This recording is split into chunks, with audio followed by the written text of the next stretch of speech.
Hello friends, welcome to our YouTube channel online judiciary. Online judiciary में आप सभी का स्वागत है। मेरा नाम है मोहित चौहान। तो आज हम अपनी कॉन्ट्रैक्ट एक्ट की सीरीज़ की थर्ड क्लास पर हैं।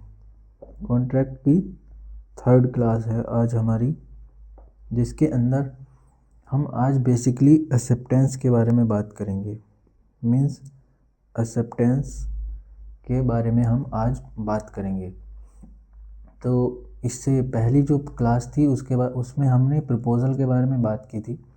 किसी भी कॉन्ट्रैक्ट में अगर कोई प्रपोज़ल होता है तो उसकी एक्सेप्टेंस किस प्रकार से होगी उसके बारे में आज हम बात करेंगे। तो चलिए शुरू करते हैं। अगर आप चैनल पर नए हैं तो वीडियो को लाइक कर सकते हैं और चैनल को सब्सक्राइब कर सकते हैं। तो चलिए शुरू करते हैं आज की क्लास के बारे में। जो कि आज हम टॉपिक पढ़ेंगे उसको हम आज कौन कौन से टॉपिक पढ़ेंगे उसके बारे में हम बात करते हैं। तो सबसे पहले हम पढ़ेंगे एक्सेप्टेंस क्या होती है। मीन्स एक्सेप्टेंस क्यों इम्पोर्टेंट है, क्यों हम पढ़ते हैं और एक्सेप्टेंस होती क्या है उसके बारे में हम बात करेंगे। फिर हमारा मोड ऑफ एक्सेप्टेंस रहेगा। मीन्स कि किसी भी एक्सेप्टेंस में को हम कितने प्रकार से कर सकते हैं, कितनी प्रकार से हम किसी भी एक्सेप्टेंस को हम कर सकते हैं उसके बारे में हम दूसरे टॉपिक में बात करेंगे। तीसरा हमारा लीगल रूल्स और कंडीशन, जो हमारी एक्सेप्टेंस को करने के लिए जो लीगल रूल्स और जो कंडीशन अप्लाई होती हैं उसके बारे में हम बात करेंगे कि क्या क्या कंडीशन होती हैं। फोर्थ हमारा टॉपिक रहेगा communication of acceptance. This is most important topic कि कम्युनिकेशन किस प्रकार से किया जाता है किसी भी एक्सेप्टेंस का, उसके बारे में हम बात करेंगे। और थर्ड हमारे कुछ इम्पोर्टेंट टॉपिक होते हैं किस टॉपिक के, जो एक्सेप्टेंस के टॉपिक के जो इम्पोर्टेंट टॉपिक हैं उसके बारे में हम बात करेंगे। ठीक है, तो हम अपना पहला जो टॉपिक है एक्सेप्टेंस उसके बारे में बात करते हैं। तो हमारा एक्सेप्टेंस जो है वो इम्पोर्टेंट क्यों है उसके बारे में हम पहले बात करते हैं कि एक्सेप्टेंस को हम पढ़ते क्यों हैं। तो देखिए, मैंने फर्स्ट क्लास में आपको एक रूल लिखवाया था या एक फॉर्मूला बताया था, ये जो कि है ये ऑफर प्लस एक्सेप्टेंस। किसी भी कॉन्ट्रैक्ट का जो ऑफर होता है उसकी हम एक्सेप्टेंस करते हैं। थर्ड हमारा जो पहला हमारा स्टेज था किसी भी कॉन्ट्रैक्ट बनने के लिए एक ऑफ़र होगा। सेकंड हमारा स्टेज है उसकी एक्सेप्टेंस होगी। जब हमारा ऑफ़र और एक्सेप्टेंस मिल जाता है तो वो एक प्रॉमिस बनाता है। ठीक है, प्रॉमिस में कंसिडरेशन मिलता है तो हमारा एग्रीमेंट बनता है। और एग्रीमेंट में जब हम सेक्शन 10 की कंडीशन को अप्लाई करते हैं तब जा कर के हमारा एक कॉन्ट्रैक्ट वैलिड कॉन्ट्रैक्ट फॉर्म होता है। तो हम एक्सेप्टेंस को पढ़ते क्यों हैं इसके बारे में हम बात करें तो एक्सेप्टेंस को हम इसलिए पढ़ते हैं, किसी भी कॉन्ट्रैक्ट का यह सेकंड स्टेप है। पहला स्टेप हमारा ऑफर या प्रपोजल था जो कि हमने लास्ट क्लास में किया था। और सेकंड जो मोस्ट इम्पोर्टेंट वो है स्टेप इसका, वो है एक्सेप्टेंस। तो हमें एक्सेप्टेंस इसलिए पढ़ना है, किसी भी कॉन्ट्रैक्ट को करने के लिए एक एक्सेप्टेंस का होना बहुत इम्पोर्टेंट है। तो देखिए बेसिकली एक्सेप्टेंस जो हमारा दिया गया है वो हमारे इंडियन कॉन्ट्रैक्ट एक्ट के सेक्शन जो 2 है उसका बी में दिया गया है। सेक्शन 2 में के बी में दिया गया है कि एक्सेप्टेंस क्या है। मीन्स एक्सेप्टेंस की डेफिनेशन हमारे जो इंडियन कॉन्ट्रैक्ट एक्ट है उसकी सेक्शन 2 क्लोज बी में यह बताया गया है, इसकी डेफिनेशन दी गई है। तो हम इसकी डेफिनेशन को पढ़ते हैं। When the person to whom the proposal is made, means जो प्रपोजल है वो किसको दिया गया है, सिग्निफाइज हिज असेंट, मीन्स जिस व्यक्ति को दिया गया उसकी असेंट लेने के लिए, thereto the proposal is said to be accepted, means जिस पर्सन की सिग्निफाइज मीन्स जिस पर्सन को हमने प्रपोजल दिया था उसकी एक्सेप्टेंस वही व्यक्ति करेगा। मीन्स हिज असेंट, उसकी असेंट प्राप्त करने के लिए अगर वह असेंट दे देता है तो उसको हम एक्सेप्टेड कहेंगे। और इसी डेफिनेशन में हमारी प्रॉमिस की डेफिनेशन भी दी गई है। Means a proposal when accepted becomes a promise. Means जो हमने ये पहले ये हमने पढ़ा था जब प्रपोजल जो है मीन्स ऑफर जो है वो एक्सेप्ट हो जाता है तो हमारा क्या बनता है, प्रोमिस। तो यही बात हमारी इसमें लिखी गई है। Means A proposal when accepted means जब एक्सेप्ट हो जाता है तो वो क्या बनता है, हमारा एक प्रोमिस बन जाता है। तो हमारी प्रोमिस की डेफिनेशन यहाँ से आ रही है। मीन्स जो हमने पहले जो फॉर्मूला था हमारा ऑफर और एक्सेप्टेंस को मिलते हैं हमारा क्या बनता है, प्रोमिस बनता है। तो हमने ये जान लिया कि जो एक्सेप्टेंस की जो डेफिनेशन है वो हमारी कहाँ पर दी गई है। तो देखिए जो वेरियस जूरिस्ट हैं उन्होंने एक्सेप्टेंस के बारे में, जो हमारे एक फेमस जूरिस्ट हैं एंसन, उन्होंने एक्सेप्टेंस के बारे में एक बात कही थी। तो वह क्या थी, वो हमारी जो थी वो थी according to Anson means Anson के अनुसार acceptance is to an offer means acceptance जो है वो एक ऑफर की what a lighted matchstick is to a train of gunpowder it produce something which can not be recalled और undone. Means acceptance जो है ऑफर का वो इस प्रकार से है कि अगर किसी जो बारूद की रेलगाड़ी है उसको अगर हम एक जलती हुई मैच स्टिक मीन्स जलती हुई तीली अगर हम उसे दिखा दें तो जो होगा वो हम आप सब जानते हैं। उसी प्रकार से अगर किसी ऑफर में जब उसकी एक्सेप्टेंस हो जाती है तो उसकी जो लीगल वैल्यू है वो बढ़ जाती है। मीन्स खाली ऑफर से हमारा कुछ नहीं होने वाला, जब तक किसी ऑफर या प्रपोजल का एक्सेप्टेंस नहीं होगी तब तक हमारी कोई लीगल लायबिलिटी और लीगल राइट्स क्रिएट नहीं होंगे। उसी प्रकार जब तक ये हम ट्रेन में गन पाउडर में मीन्स बारूद में जब तक हम आग नहीं लगाएंगे तब तक हमारा वो कुछ नहीं होने वाला उस ट्रेन को। तो इसी प्रकार से जब तक हम प्रपोजल की एक्सेप्टेंस नहीं कर लेते तब तक हमारे लीगल राइट्स और ड्यूटीज़ हमारी डिटरमाइन नहीं होती हैं। तो ये जो हमारा था, तो हम इसके बारे में कुछ जो मेन पॉइंट हैं वो लिख लेते हैं एक दो। तो जो हमारा है एक्सेप्टेंस जो है वो एक असेंशियल मीन्स सिन क्वे नॉन ऑफ एक वैलिड कॉन्ट्रैक्ट। मीन्स एक्सेप्टेंस हम एक वो लिख लेते हैं, एक्सेप्टेंस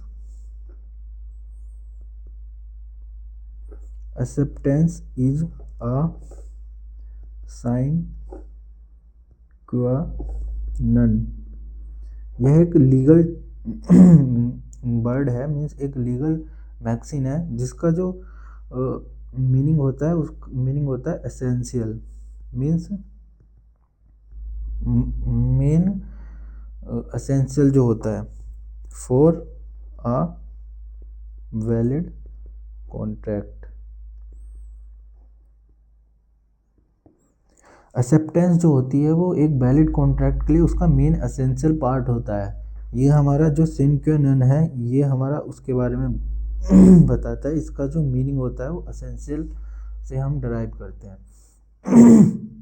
और मैंने एक चीज़ और बताई थी आपको, नीचे दूसरा जो हमने बात बताई थी कि कोई भी हमारा ओनली प्रपोजल से कोई हमारे लीगल राइट्स का क्रिएट नहीं होते।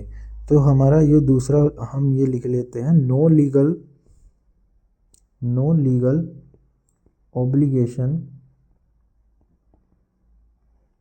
Obligation is created by an offer alone. Means अकेला ऑफर कुछ नहीं कर सकता जब तक उसकी एक्सेप्टेंस नहीं कर दी जाती। तो ये था। तो देखिए हम एक्सेप्टेंस के बारे में कुछ और बात करते हैं कि जो हमारी एक्सेप्टेंस है वो हमारी मस्ट बी एब्सोल्यूट और अनक्वालिफाइड होनी चाहिए। मीन्स कोई किसी भी प्रपोजल जो हमारा दिया गया है उसमें कोई भी चीज़ हम एक्स्ट्रा जोड़ करके या कुछ चीज़ उसमें से घटा करके हम उसकी एक्सेप्टेंस नहीं ले सकते। उसकी जो एक्सेप्टेंस होगी वो हमेशा एब्सोल्यूट होनी चाहिए और अनक्वालिफाइड होनी चाहिए। अब देखिए ये जो लिखा गया है वो हमारे इंडियन कॉन्ट्रैक्ट एक्ट के सेक्शन 7 में दिया गया है। तो हम अपना बेयर एक्ट निकाल लेते हैं। तो ये हमारा इंडियन कॉन्ट्रैक्ट एक्ट का बेयर एक्ट है, इसका सेक्शन 7 ये है, सेक्शन 7। इसमें है acceptance must be absolute. Acceptance जो है वो हमेशा एब्सोल्यूट होगी।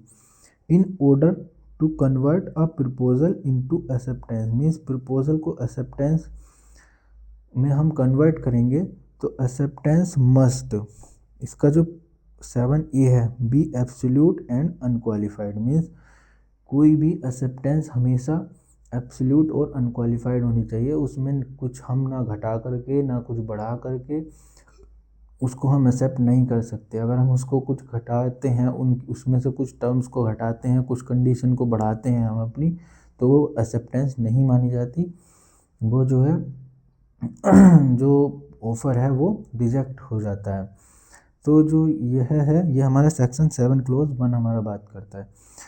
तो अब हम इसका जो सेकंड पार्ट है उसको देखते हैं। जो एक्सेप्टेंस है वो हमारा प्रेस्क्राइब मैनर अगर हमारा दिया गया है, उस प्रेस्क्राइब्ड मैनर में ही एक्सेप्टेंस की जानी चाहिए। मीन्स ये जो हमारा है सेक्शन 7 का क्लोज 2 इसमें ही दिया गया है। Means B acceptance must be absolute, be expressed in some usual and reasonable manner, unless the proposal prescribe the manner in which it is to be accepted. If the proposal prescribe a manner in which it is to be accepted, means कोई भी proposal में अगर कोई mode या कोई ऐसी चीज़ बताई गई है कि एक्सेप्टेंस उसी टाइप से की जानी है, तो उसी टाइप से हमारी एक्सेप्टेंस होनी चाहिए। मतलब अगर हमारे प्रपोज़ल में यह दिया गया है कि मैं जो एक्सेप्टेंस को मानूंगा वो सिर्फ ईमेल के थ्रू ही मानूंगा, तो उसकी जो एक्सेप्टेंस होगी सिर्फ ईमेल के थ्रू होगी। अगर जो क्या मानता है कि जो उसकी एक्सेप्टेंस है वो एक लेटर के थ्रू ही मानी जाएगी, तो उसकी जो एक्सेप्टेंस है वो एक लेटर के थ्रू ही दी जाएगी, तभी वो वैलिड होगी। अगर हम किसी और मोड के द्वारा उसकी एक्सेप्टेंस कर देते हैं तो वो वैलिड नहीं होगी। मीन्स ऑफरर या प्रपोजर मतलब जिसने प्रपोजल दिया है वो मानने के लिए बाइंडिंग नहीं हो सकता। तो ये हमारी जो बात है ये है 7 क्लॉज 2 में हमारी दी गई है। तो हमारा पहला टॉपिक एक्सेप्टेंस क्यों इम्पोर्टेंट है और एक्सेप्टेंस होती क्या है वो कंप्लीट होता है। अब हम अपने नेक्स्ट टॉपिक सेकंड टॉपिक जो था वो हमारा उस पर चलते हैं। सेकंड टॉपिक था हमारा क्या था, सेकंड टॉपिक था हमारा मोड ऑफ, कहाँ गया ये रहा। सेकंड टॉपिक था हमारा mode of acceptance, means acceptance कितने प्रकार से की जा सकती है। तो ये है जो है एक्सेप्टेंस जो है हमारी 2 प्रकार से की जा सकती है। मीन्स एक्सेप्टेंस एक हम 2 प्रकार से कर सकते हैं। पहला है हमारा हम इम्प्लाइड तरीके से एक्सेप्टेंस दे सकते हैं, इम्प्लाइड, और दूसरा हम एक्सप्रेस तरीके से एक्सेप्टेंस दे सकते हैं। एक्सप्रेस तरीके से हम एक्सेप्टेंस देते हैं। एक्सेप्टेंस इम्प्लाइड तरीके से कैसे होगी और एक्सप्रेस तरीके से किस प्रकार से होगी उसके बारे में हम बात करते हैं। इम्प्लाइड तरीके से हम बात करते हैं कि इम्प्लाइड में हमारा आता है मेड बाय, इसके अंदर हम जो एक्सेप्टेंस है वो मतलब बाय कंडक्ट मीन्स हमारी जो इम्प्लाइड एक्सेप्टेंस होती है वो हमारे कंडक्ट के द्वारा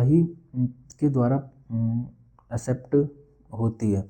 और जो एक्सप्रेस हमारी एक्सेप्टेंस होती है वो हमारी जो है वो बाय वर्ड्स और बाय रिटन, मीन्स हम उसको लिख करके दे सकते हैं या बोल करके दे सकते हैं, या हम ओरल तरीके से भी दे सकते हैं। तो ये जो हमारी एक्सेप्टेंस है वो हमारी दो प्रकार से होती है, इम्प्लाइड तरीके से और एक्सप्रेस तरीके से, जिसमें हम इम्प्लाइड तरीके से बाय कंडक्ट, और जो एक्सप्रेस मोड है वो हमारा बाय वर्ड्स या बाय जेस्चर या बाय रिटन हम उसको कर सकते हैं। मीन्स अब हम इम्प्लाइड का एक एग्जाम्पल लेंगे। अब एक ए जो है वो बी ए एक बी पर बी ए जो है बी से बुक खरीदने के लिए जाता है। मीन्स एक शॉप की बी जो है वो एक शॉपकीपर होता है, मीन्स एक दुकानदार होता है। ए जो है बी से शॉपकीपर से बुक खरीदने के लिए जाता है, और बी जो है ए कोई मान लीजिए कोई बुक मांगता है उस बुक, तो बी कहता है कि यह जो बुक है वो 100 रुपीज़ की है। तो वो कहता है ठीक है 100 रुपीज़ की है। तो बी जो है उसको जो अपना काउंटर होता है, बी जो है बुक को उस काउंटर पर रख देता है। ए उस काउंटर पर 100 रुपये रखता है और चुपचाप उस बुक को उठा के चला जाता है। तो मतलब उसके कंडक्ट से हमें यह पता चलता है कि उसने जो है वो ऑफ़र को एक्सेप्ट कर लिया, और एक्सेप्ट करके उसने अपनी बुक ली और वह चला गया। ऐसे ही हम एक एक्सप्रेस तरीके का एक एग्जाम्पल लेंगे। ए जो है मतलब कोई एक बंदा है जो बी की वॉच खरीदना चाह रहा है। तो बी कहता है कि मैं जो एक्सेप्टेंस लूँगा वो बाय रिटन, मीन्स एक मान लीजिए बी कहता है कि ए से कि क्या तुम्हें मेरी वॉच लेनी है, तो अगर अगर तुम्हें मेरी वॉच लेनी है तो आप बाय ईमेल इसकी एक्सेप्टेंस दीजिए। तो अगर ए जो है उसकी एक्सेप्टेंस ईमेल के द्वारा बी को भेजता है कि हाँ मुझे आपकी जो वॉच है वो लेनी है, तो एक वैलिड उसकी एक्सेप्टेंस मान ली जाएगी। मीन्स ये जो है एक रिटन और के मतलब बाय एक्सप्रेस मोड के अंतर्गत आ जाएगी। तो ये हमारे मोड होते हैं। इसके अंदर हम एक केस पढ़ते हैं जो कि हमारा पावेल वर्सेस ली का 1908 का ही हमारा केस है। पावेल वर्सेस ली का हमारा केस है 1908 का, जिसके अंदर एक जो पर्सन होता है, मीन्स ए जो है एक स्कूल के अंदर एक टीचर की जो है वैकेंसी निकलती है। मतलब एक स्कूल में जो है एक टीचर की वैकेंसी निकलती है। तो ए जो है वो बोर्ड के सामने अपना इंटरव्यू देने जाता है। CDE मीन्स मान लीजिए ये एक बोर्ड है, स्कूल का बोर्ड मेंबर, इनके सामने इंटरव्यू देता है कि उसके लिए टीचर की पोस्ट के लिए इंटरव्यू देता है। तो अब इसमें जो है इंटरव्यू दे करके वो चला जाता है। तो बोर्ड जो है जो CD और E हैं, ये उसको एक्सेप्ट मीन्स एक रिजोल्यूशन पास करके उसको जो है रखने का रिजोल्यूशन पास कर देते हैं। मीन्स एक रिजोल्यूशन पास करके उसको रखने का मतलब ये जो ए जो है उसको हमें हायर करना है, लेकिन उसकी जो है कोई कम्युनिकेशन नहीं करता है। अब इन्हीं का जो एक बोर्ड मेंबर था, मान लीजिए ई जो है वो ए का फ्रेंड था, मीन्स ए का फ्रेंड था ई। तो ये जो ई है ये ए को अनऑथराइज तरीके से जा करके बता देता है कि कॉन्ग्रेचुलेसन आप सेलेक्ट हो गए हो, और क्या नाम है अब आपको इसकी जो है बारे में कल पता चल जाएगा।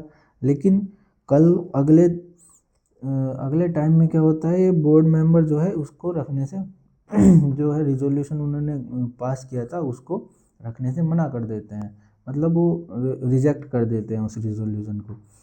तो अब ए को पता चलता है कि इन्होंने तो पहले तो इन्होंने कर दिया था, लेकिन ये जो ई था ये इसका फ्रेंड था और अनऑथराइज तरीके से इसने बताया था, कोई ऑथराइज तरीके से इसके पास कोई एक्सेप्टेंस नहीं गई थी।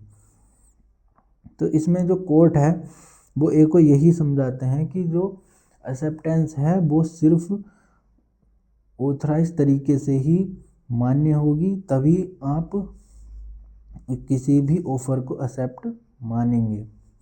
तो ये हमारा पावेल वर्सेस ली 1908 का केस था। जिसके बारे में कोर्ट ने यह हेल्ड किया था।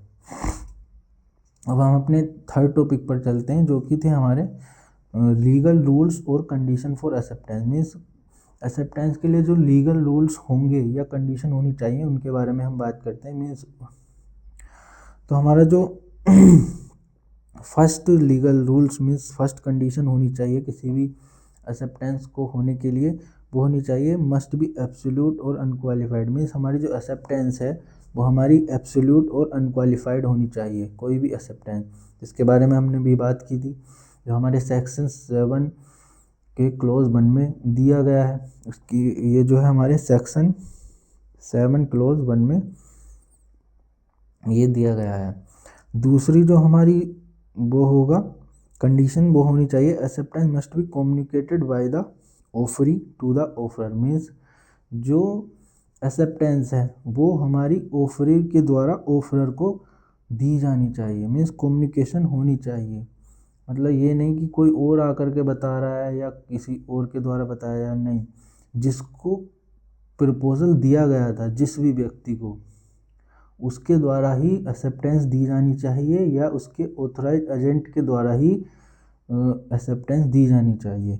तो ये हमारा दूसरा कंडीशन है। थर्ड हमारी कंडीशन है acceptance must B recommended in the specified mode. Means अगर हमने भी बात की थी, अगर किसी प्रपोजल में या ऑफर में कोई मोड अगर बताया गया है, पहले ही दिया गया है कि इस मोड के द्वारा मुझे वो एक्सेप्टेंस मान्य होगी, तो उस मोड में जो है वो एक्सेप्टेंस होनी चाहिए। तो ये हमारा थर्ड था। फोर्थ हमारा जो है वो time is असेंस in case of acceptance. Means किसी भी एक्सेप्टेंस के लिए कोई ना कोई टाइम होना ज़रूरी है। अगर किसी मतलब ये नहीं कि हमने कोई हमारे पास ऑफ़र आया, हम उसे 2 साल बाद एक्सेप्ट कर रहे हैं, ये नहीं होगा। अगर किसी ऑफ़र में पहले से ही लिखा हुआ है कि ये जो ऑफ़र है वो मुझे 5 दिन में या 1 वीक में या 1 मंथ के अंदर आपको इसकी एक्सेप्टेंस देनी है, तो हमें अगर प्रेस्क्राइब किया गया है पहले ही, तो हमें उस टाइम पीरियड के अंदर एक्सेप्टेंस देनी होगी।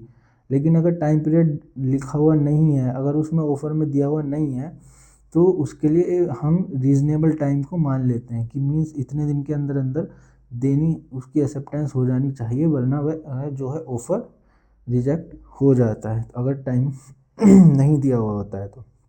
अब हमारी फिफ्थ जो कंडीशन है उसमें है mayor silence is not acceptance. मतलब अगर किसी ने किसी को कोई ऑफ़र दिया और वह सामने वाला बंदा चुप है, और जो ऑफ़र देने वाला है वो कह रहा है कि अगर आपने इसको एक्सेप्टेंस नहीं की, मतलब अगर आपने इसका कोई जवाब नहीं दिया, तो मैं मान लूँगा कि आपने ये जो ऑफ़र है इसको एक्सेप्ट कर लिया है। तो पहले जो है पहले जो इसका एक पहले समय में इसको जो है मान लिया जाता था। मीन्स ये ड्यूटी हम उस पर लगा देते थे एक्सेप्टर पर, कि मतलब अगर सामने वाले बंदे ने यह कह दिया है कि जो भी कॉन्ट्रैक्ट मीन्स जो भी ऑफ़र मैं दे रहा हूँ आपको, वो अगर आपने उसकी एक्सेप्टेंस नहीं दी, मीन्स अगर आपने मतलब कोई जवाब नहीं दिया, तो मैं मान लूँगा कि आपने यह जो है एक्सेप्ट कर लिया। मतलब एक एग्जांपल लेते हैं, मतलब ए जो है बी को एक हॉर्स सेल करता है, मतलब एक हॉर्स सेल करता है उसको बी जो है, ये जो है बी से बोलता है कि अगर आपको हॉर्स लेना है, अगर आप इस हॉर्स को इसका कोई जवाब नहीं देते, मीन्स ये जो है बी को एक लेटर लिखता है। एक एग्जांपल हम ऐसे बनाते हैं, ठीक है, पता नहीं क्या बन गया ये लेटर, हाँ ऐसे।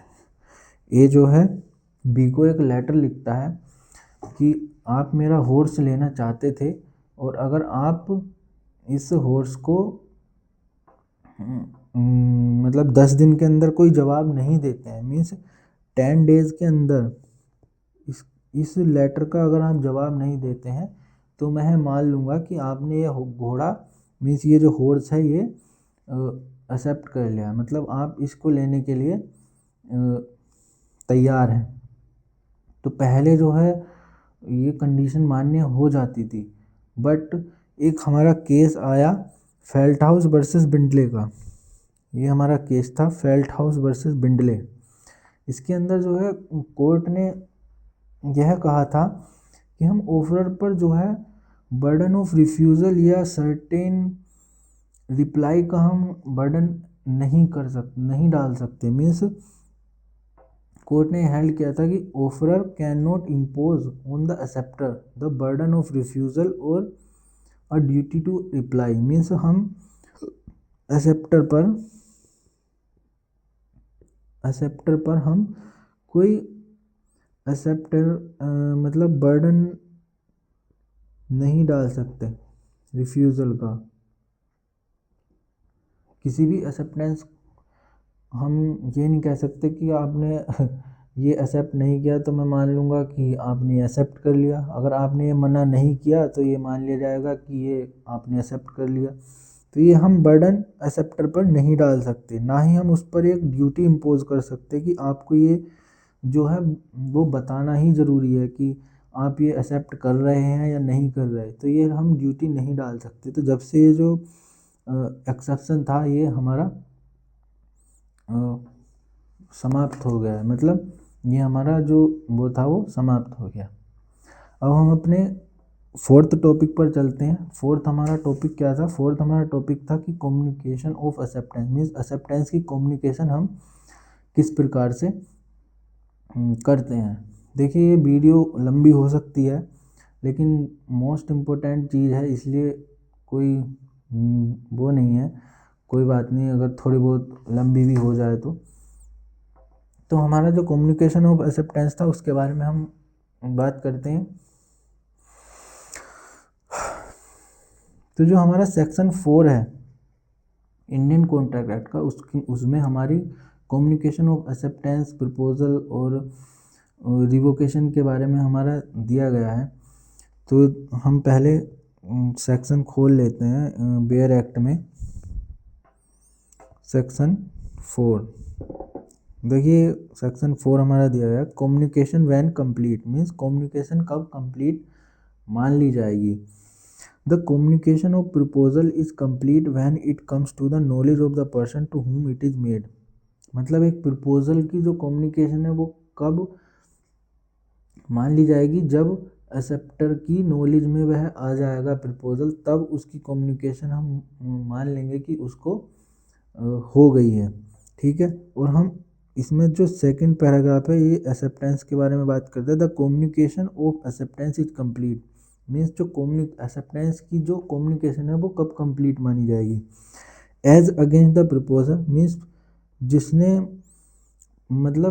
जिसने ऑफर दिया था उसके अगेंस्ट कब मान ली जाएगी? When put in the course of transmission to him so as to be out of the power of acceptor. Means जो एक्सेप्टेंस की जो वो है कम्युनिकेशन है वो कब कंप्लीट मान ली जाएगी? जब जो एक्सेप्टर है उसने वह क्या बोलते हैं उसने जो है वो ट्रांसमिशन में डाल दिया। मतलब इसमें हम 2 रूल पढ़ते हैं। चलो पहले हम इसको पढ़ते हैं। As against the acceptor. Acceptor के अगेंस्ट कब मान लेंगे? When it comes to the knowledge of the proposal. मतलब प्रपोजल के जब उसमें आ जाएगी तो एक हम ऐसे मानते हैं, मान लीजिए ये हमारा एक्सेप्टर है और ये हमारा प्रपोजर है। तो ये मान लीजिए हमारा एक वो नहीं होते, क्या बोलते हैं, जिसमें हम चिट्ठी डालते हैं पोस्ट ऑफिस, वो मान लीजिए। मतलब एक ये लेटर जो है ये जो एक लेटर है, ठीक है। अब इसके अगेंस्ट ये हमारा कौन है, ये हमारा एक्सेप्टर है, मतलब जो एक्सेप्ट कर रहा है, और ये हमारा प्रपोजर है, प्रपोजर, ठीक है। तो इस एक्सेप्टर के अगेंस्ट जो है वो एक्सेप्टेंस कब कंप्लीट मान ली जाएगी, एक्सेप्टर के अगेंस्ट हम मतलब इसको कब नॉलेज होगी कि जो एक्सेप्टेंस है वो कब कंप्लीट हो गई, तो वो जब इस ये जो लेटर है वो इसके पास पहुंच जाएगा, इसकी नॉलेज में आ जाएगा, मीन्स प्रपोजर की नॉलेज में जब आ जाएगा ये लेटर, तब इसके अगेंस्ट ये जो कम्युनिकेशन है वो कंप्लीट हो जाएगी। लेकिन जो प्रपोजर है उसके अगेंस्ट कब कंप्लीट हो जाएगी, उसके अगेंस्ट जब कंप्लीट हो जाएगी जब ये लेटर इस पोस्ट ऑफिस में, या फिर जब ये लेटर या कोई भी चीज़ जब इसके ट्रांजिशन से बाहर हो जाए, मतलब इसके आउट ऑफ कंट्रोल हो जाए, तब ये जो इसके अगेंस्ट जो है तब मान ली जाएगी। इसका हम दो रूल पढ़ते हैं, इसमें हम दो रूल पढ़ते हैं कम्युनिकेशन के, वो है हमारे इंस्टेंटेनियस रूल और नॉन इंस्टेंटेनियस रूल। मतलब दो हमारे रूल हैं हमारे दो रूल होंगे कम्युनिकेशन में, इंस्टेंटेनियस रूल, दूसरा हमारा होगा non instantaneous rule, non instantaneous rule. ये हमारे दो रूल होते हैं किसी भी मतलब एक्सेप्टेंस की, प्रपोजल की, रिवोकेशन की, कम्युनिकेशन को कंप्लीट जब हमारी होती है, तो उसके हमारे दो रूल हैं, इंस्टेंटेनियस रूल, नॉन इंस्टेंटेनियस। मतलब इंस्टेंटेनियस रूल को हम उसके नाम से भी जानते हैं इलेक्ट्रॉनिक मोड, या फ़ोन के द्वारा दिए गई एक्सेप्टेंस भी हमारी इंस्टेंटेनियस रूल के अंदर आती है। और नॉन इंस्टेंटेनियस रूल हमारा जो होता है वो पोस्टल रूल के नाम से भी हम जानते हैं, postal rule. Non instantaneous rule हमारा पोस्टल रूल के नाम से भी जानते हैं। तो देखिए हमारे इंस्टेंटेनियस रूल है, मतलब जिसमें हम इंस्टेंट जिसकी एक्सेप्टेंस मिल जाती है उसको हम इंस्टेंटेनियस रूल मानते हैं। और दूसरा हमारा है नॉन इंस्टेंटेनियस रूल, जिसमें हमारा एकदम से एक्सेप्टेंस नहीं होती है, उसमें पोस्टल रूल मानते हैं। मतलब पोस्टल रूल मीन्स जिसमें हम पोस्ट के थ्रू या लेटर के थ्रू हमारी कम्युनिकेशन चलती है, उसमें हमारा नॉन इंस्टेंटेनियस रूल आ जाता है। तो देखिए इसमें सबसे एक मोस्ट इम्पोर्टेंट टॉपिक रहता है इसमें जो है वो होता है place of contract. Place of contract मतलब कॉन्ट्रैक्ट हमारा कहाँ पर कंप्लीट हुआ, ये मोस्ट इम्पोर्टेंट चीज़ है जो हर एग्ज़ाम में पूछी ही जाती है। तो देखिए जो हमारा इसमें फर्स्ट रूल है इंस्टेंटेनियस रूल, इसमें हमारा जो प्लेस ऑफ कॉन्ट्रैक्ट होता है वो होता है जहाँ पर एक्सेप्टेंस हर्ड हुई है, मतलब जहाँ पर एक्सेप्टेंस सुनी गई है, हर्ड या रिसीव्ड, मतलब जहाँ पर एक्सेप्टेंस रिसीव हुई है या सुनी गई है वहाँ पर हमारा प्लेस ऑफ कॉन्ट्रैक्ट होता है। और जो हमारा नॉन इंस्टेंटेनियस रूल होता है उसमें हमारा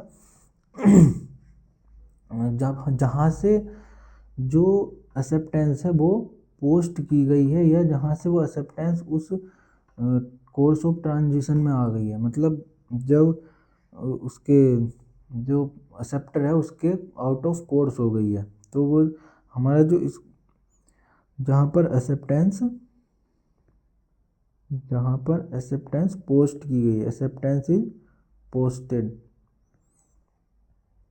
देखिए हम इसमें समझते हैं, ये हमारा नॉन इंस्टेंटेनियस रूल था जिसमें, तो हमारा जो प्लेस ऑफ कॉन्ट्रैक्ट है, मान लीजिए ये मुंबई में है, ये अहमदाबाद में है, ठीक है, तो हमारा जो प्लेस ऑफ कॉन्ट्रैक्ट होगा वो मुंबई माना जाएगा, क्योंकि ये जो एक्सेप्टर है इसके जो आउट ऑफ कोर्स होगी वो यहाँ मुंबई में होगी। मतलब यहाँ इसने ये लेटर इसके अंदर डाल दिया तो इसका आउट ऑफ कंट्रोल हो गया, ठीक है। तो इसका जो प्लेस ऑफ कॉन्ट्रैक्ट होगा वो मुंबई में होगा। लेकिन जो हमारा इंस्टेंटेनियस रूल होता है, जो हमारा इंस्टेंटेनियस रूल होता है ये वाला, इसमें जो है हमारा वो होता वह प्लेस माना जाता है जहाँ पर वो एक्सेप्टेंस जो है सुनी गई है। मीन्स ए और बी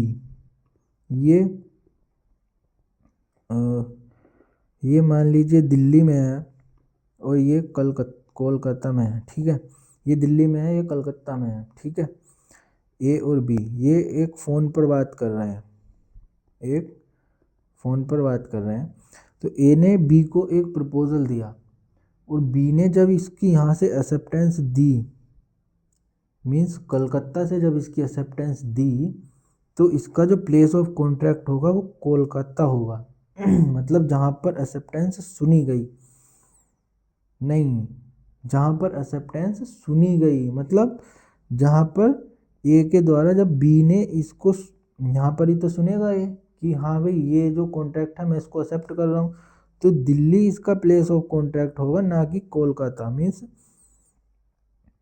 ये जो इसका जो प्लेस ऑफ कॉन्ट्रैक्ट होगा वो दिल्ली होगा, क्योंकि जो एक्सेप्टेंस जो सुनी गई है वो ए के द्वारा कहाँ सुनी गई है, दिल्ली के अंदर। लेकिन जो नॉन इंस्टेंटेनियस रूल था हमारा, ये पोस्टल रूल, इसमें जो है हमारा प्लेस ऑफ कॉन्ट्रैक्ट मुंबई था, क्योंकि जो एक्सेप्टर था उसके द्वारा यहाँ से ये आउट ऑफ ट्रांजिशन हो गई थी, आउट ऑफ कंट्रोल हो गई थी। तो इसलिए जो नॉन इंस्टेंटेनियस रूल है उसमें प्लेस ऑफ कॉन्ट्रैक्ट हमारा मुंबई था। तो इसलिए जहाँ ये हमारा बहुत मोस्ट इम्पोर्टेंट टॉपिक है, हर एग्ज़ाम में यह पूछा जाता है, ठीक है। तो जो प्लेस ऑफ कॉन्ट्रैक्ट है वो एक्सेप्टेंस में पोस्टल रूल में कहाँ होगा, जहाँ पर एक्सेप्टेंस सुनी गई है। और जो नॉन इंस्टेंटेनियस रूल है जहाँ पर एक्सेप्टेंस पोस्ट की गई है, मतलब जहाँ से वो डाली गई है, ठीक है। तो ये हमारा रूल थे कम्युनिकेशन के, ठीक है। तो ये हमारे जो फोर्थ टॉपिक था ये भी हमारा कंप्लीट हो गया है। तो हमारे कुछ मैंने बताया था कुछ मिसलेनियस टॉपिक होंगे, तो उसके बारे में हम बात करते हैं। मतलब एक्सेप्टेंस हमारे कुछ मिसलेनियस टॉपिक हैं, जो कि है हमारा time of revocation of acceptance. मतलब अगर किसी एक्सेप्टेंस को हमें रिवोक करना है, ठीक है, मतलब ए ने बी को एक प्रपोजल दिया, ठीक है, बी को एक लेटर भेज दिया,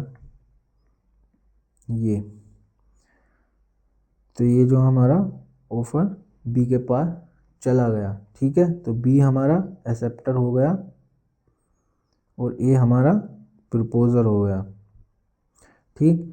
तो बी के पास ए ने ऑफर भेजा, ठीक, और बी के द्वारा जो एक्सेप्टेंस है, मतलब ये जो लेटर है, ये जो जो लेटर है बी के द्वारा ये ए के पास भेजा जाएगा एक्सेप्टेंस करने के बाद, ठीक है। तो बी के द्वारा जो रिवोकेशन का टाइम होगा, मतलब अगर बी ने ये लेटर यहाँ से पोस्ट कर दिया, अपने प्लेस से पोस्ट कर दिया, तो इसके पास कितना टाइम होगा कि ये मतलब मना कर दे कि मैं इस कॉन्ट्रैक्ट को नहीं कर रहा। तो मतलब बी के पास इतना टाइम होगा जब तक ये लेटर इस ए के पास, मतलब ए को नहीं मिल जाता, तब तक बी के पास टाइम है कि यह जो लेटर है, मतलब इसका जो टाइम है वो रिवोकेशन का इसके पास इतना है कि जब तक ए के पास नहीं पहुंच जाता, मतलब ए की नॉलेज में नहीं आ जाता ये लेटर, तब तक बी के पास टाइम है कि वो जो है एक एक्सेप्टेंस को मना कर सकता है, ठीक है। तो ये रिवोकेशन ऑफ एक्सेप्टेंस का था। एक टॉपिक और है एक्सेप्टेंस विद सब्सिक्वेंट कंडीशन। मतलब किसी अगर कोई प्रपोजल है, कोई ऑफर है, उसमें कुछ कंडीशन दी गई है, मतलब मान लीजिए एक ए और बी हैं, ए और बी हैं, ए बी जो है ये फर्नीचर